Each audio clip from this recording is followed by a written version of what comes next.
Welcome to Pigeon River Farm, doing farming right. I'm Robert Brown, the owner of Pigeon River Farm. Thank you for viewing.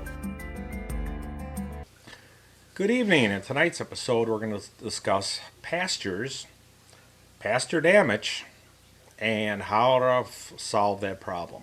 Reconditioning a pasture that's been damaged is a real challenge, a lot of different ways to go about it. We've had challenging years. One of our pastures, it's about 15, almost 20 acres. We have had multiple years of very heavy rain in our region. Last year was extreme flooding, doing significant damage to this low ground. In fact, last year we were limited on how many days we could actually put the cattle out on that area of pasture. And even the limited amount that we had them out there over the last 2 years, and a few events that happened, like the frost coming out of the ground early and so on, caused significant damage in certain areas. So I had to figure out how to reconcile it.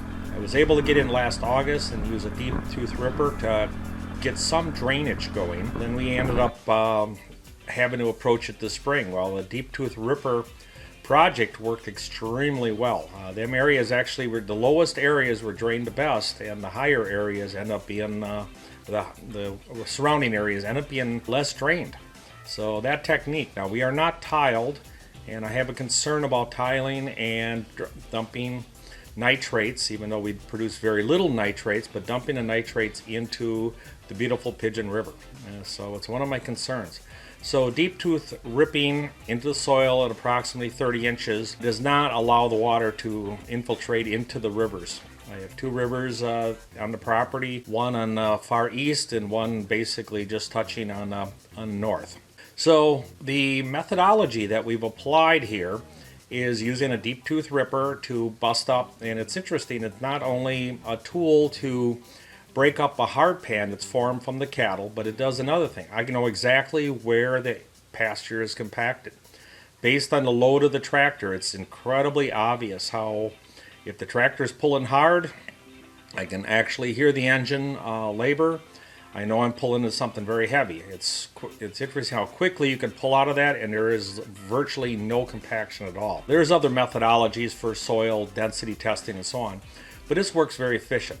Once I have the paths dug anywhere from 5 foot on center all the way up to about 30 foot, depending on the concern I have, then I've taken in actually a relatively old implement. It's basically just like a compactor. It has spiked wheels on it, and I pull a drag behind it, and it breaks up the soil on top without doing any significant disruption to the soil.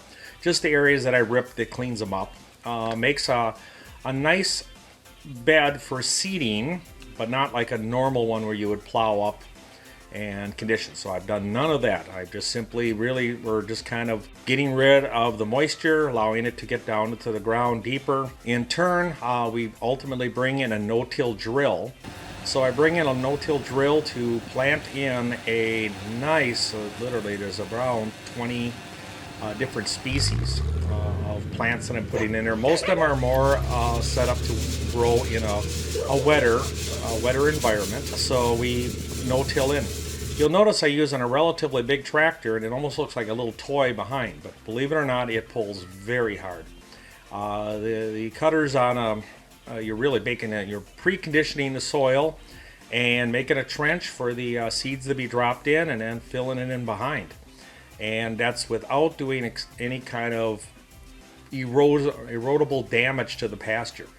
So this methodology works really well. And real pleased with the method here. The drill is actually provided by the county. The county of Wapaka, Wisconsin, makes it available to farmers and ranchers in the county here for a very reasonable cost. It's a kind of a cost share type product. So again, we don't have that $40,000-$50,000 investment in purchasing it, but yet we have access to an excellent piece of equipment. As you can see, the drill works really well. And then shortly, hopefully one of the upcoming episodes, I can show you all this effort we put in, see how it benefits the cattle. So thank you, and have a wonderful evening.